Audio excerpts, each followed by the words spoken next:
It's Monday, the 8th of April, and the time is 5:15 p.m.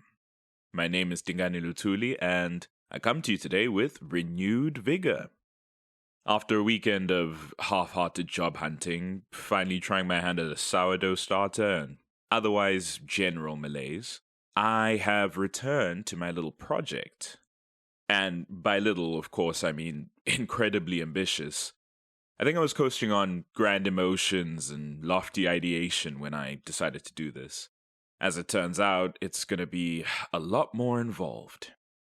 Fortunately, with a day of brainstorming and research, I've made myself a set of guidelines for my cataloging process. I guess I should run through them quickly for posterity.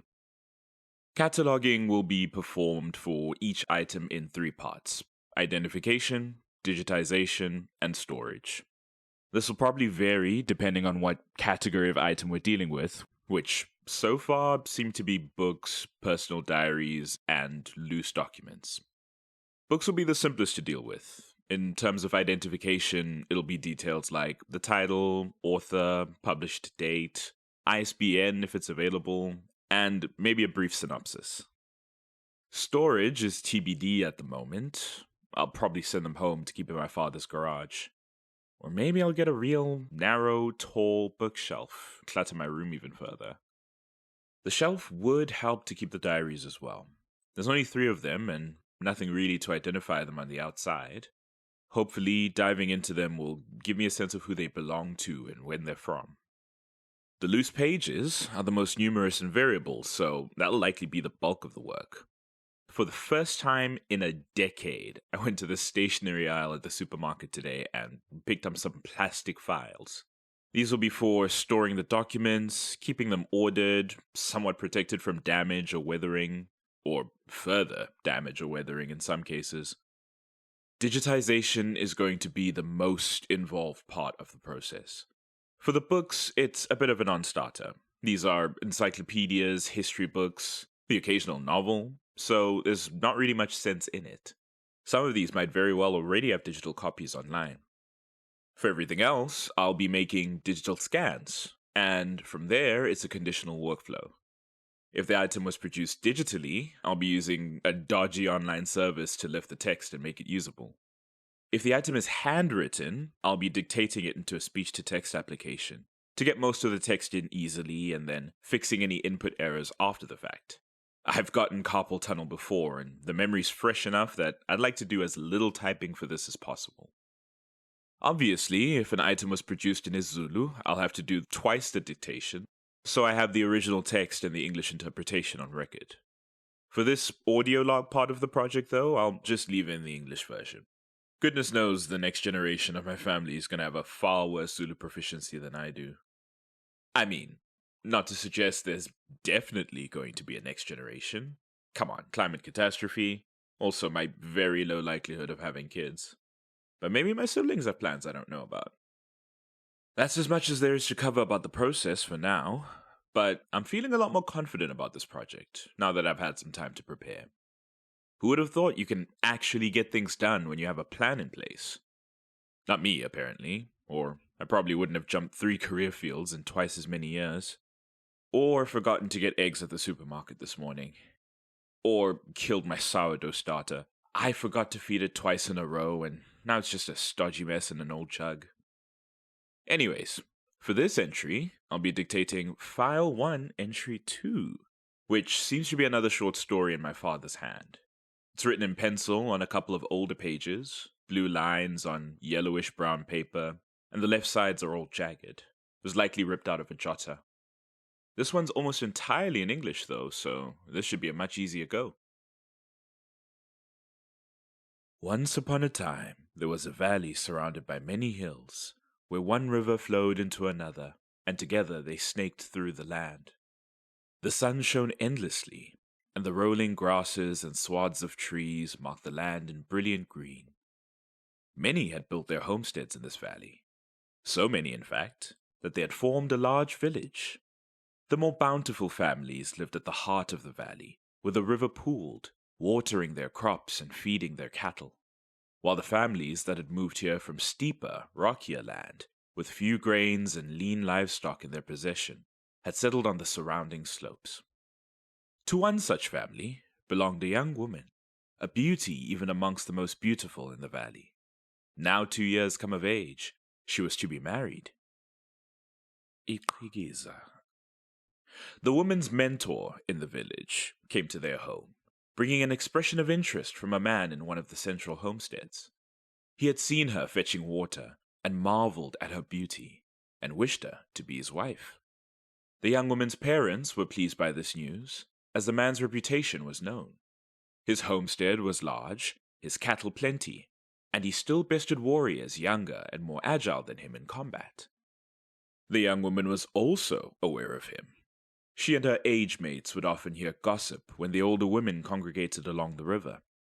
It was said that this man had 2 wives already, each of whom had only borne him daughters. The young woman did not wish to marry this man. She did not know him, and the idea of being his 3rd wife was not enticing to her. In truth, she did not know if she was ready to marry at all, had not taken as well as the others to the lessons of Iqigiza on womanly and wifely ways.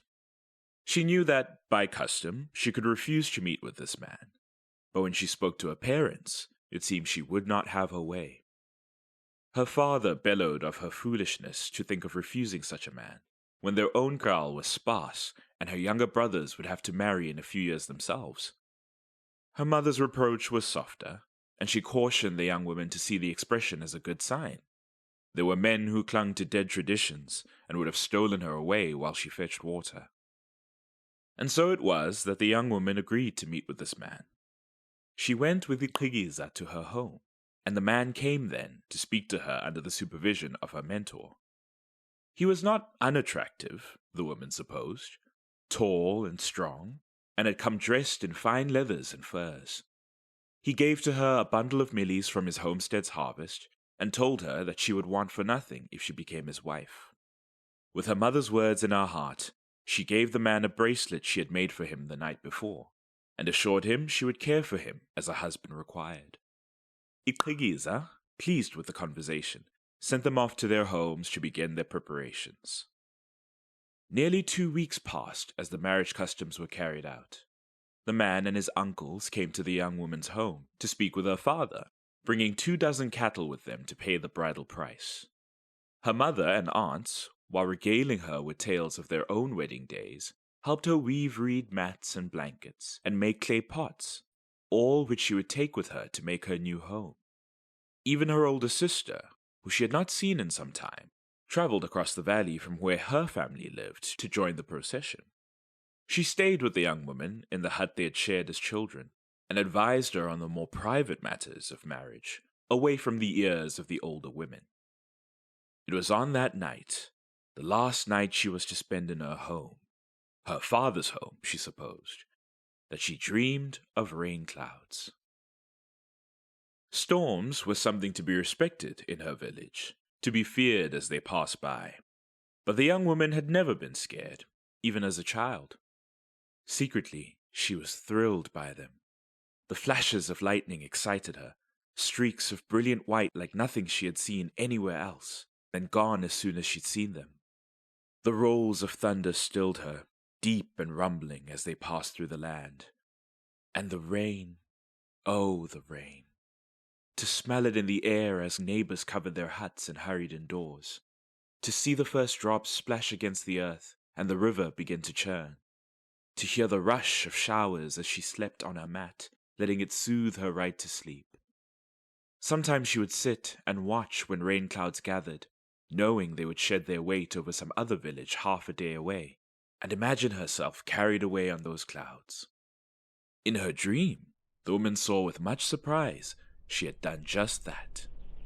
She was not in the small space of her room with her sister. Her home, in fact, was beneath her, falling away as she rose higher and higher. She tried to wave and kick through the air that grew rapidly colder, but saw that she had no arms or legs to do so. She wasn't even sure if it was eyes with which she saw this. She knew only that she was here, far above the village and amongst the gathering clouds, surrounded by the velvety black of night sky. The instinctual fear she'd felt melted away then, for she remembered that this was a dream, a most wonderful dream, and laughed with whatever part of her could laugh. Around her, the clouds rumbled softly, as if they were laughing with her. She thought to move with the clouds, and felt the wind rush around her as her form responded to her will. She watched the village below pass by, somehow able to see it clearly in the darkness of early night, the huts appearing small enough for her to hold in her grasp. She thought then to pass over the homestead of her husband-to-be. She knew where it was now, had squinted at it from the river in wonder of what her new home would look like.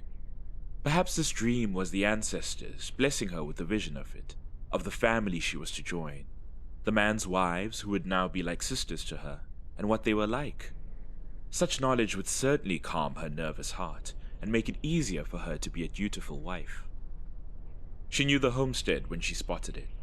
It was the largest one on the setting side of the river, in the heart of the valley, an enormous kraal with 13 huts roughly spaced around it, the extensive land marked off by large wooden logs planted into the ground. She saw then that there were some people gathered outside the largest hut, her betrothed and a few men she didn't recognize seated on wooden stools, and a woman passing around a gourd of beer before heading back into the hut.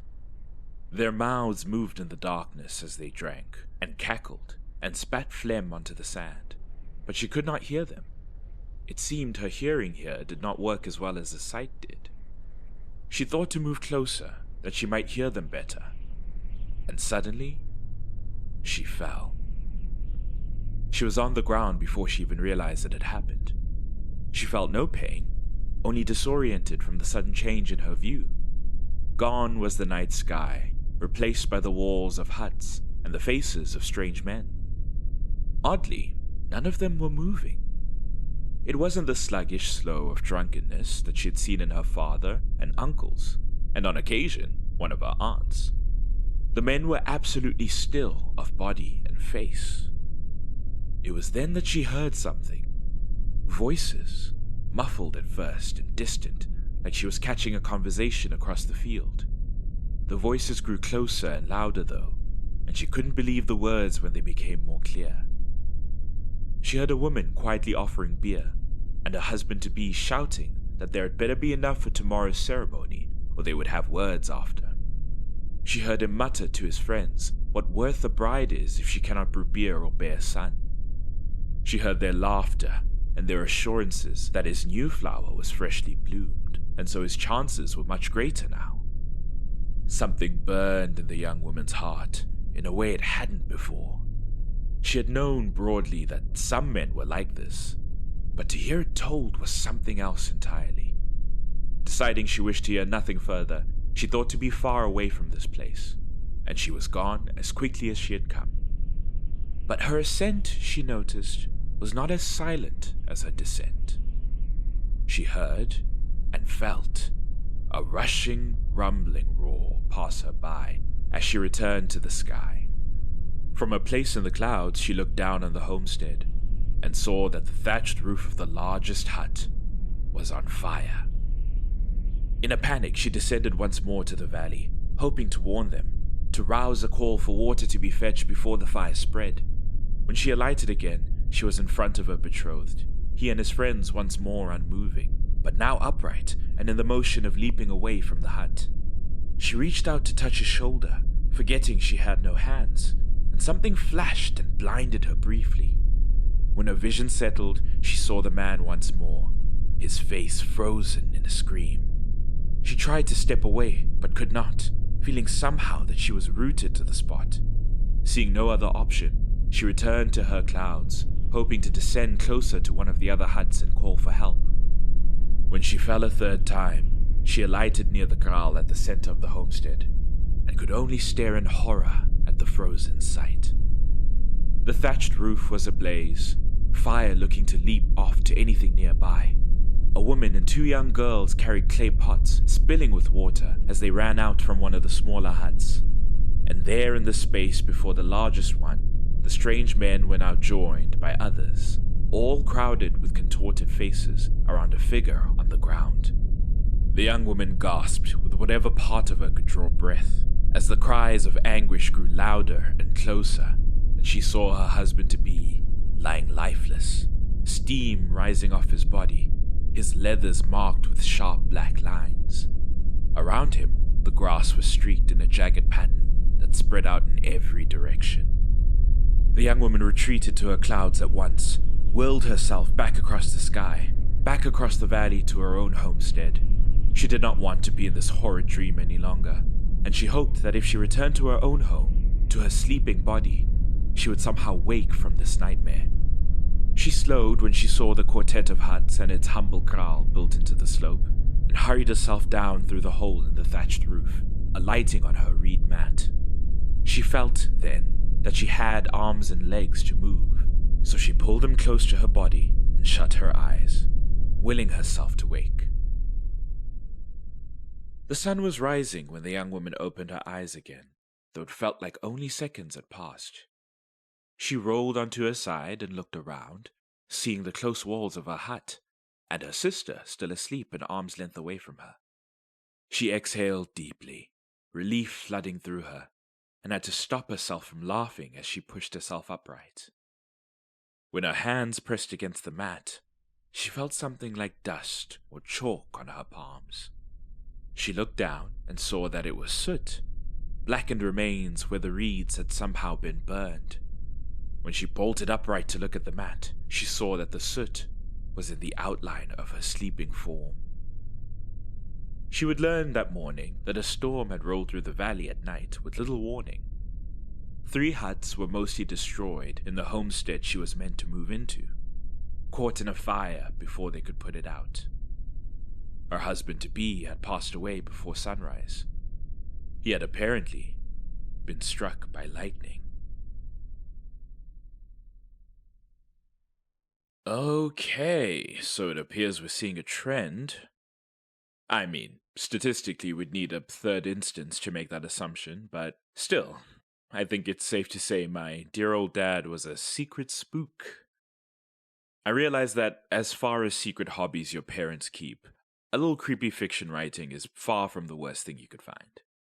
But I cannot stress enough that this is a man who worked middle management at an automotive spares company, wore the same Manchester City shirt all weekend, every weekend. Evergreen Whitman, I guess. We really do contain multitudes. I will say, this one feels a little less distressing than The Boy Who Made a Wish and accidentally trapped his family in some sort of Dionysian frenzy. Which is strange because this one seems targeted at an older demographic and contains an actual death. Also, as someone who's been largely disconnected from their culture, I do try and look back on historical traditions with as much nuance as I can. But it's hard not to read this and go, good for her? Maybe that's uncharitable. All I'm saying is I probably won't be losing sleep over it. Whoa.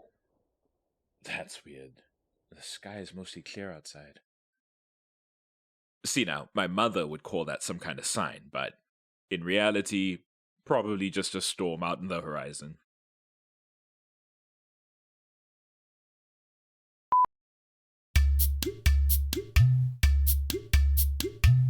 Call to the Dark, created by Sandile Dlamini. Featuring Dingane, voiced by Sandile Dlamini. To keep up with the show, visit @CallDarkPod on social media or email calldarkpod@gmail.com.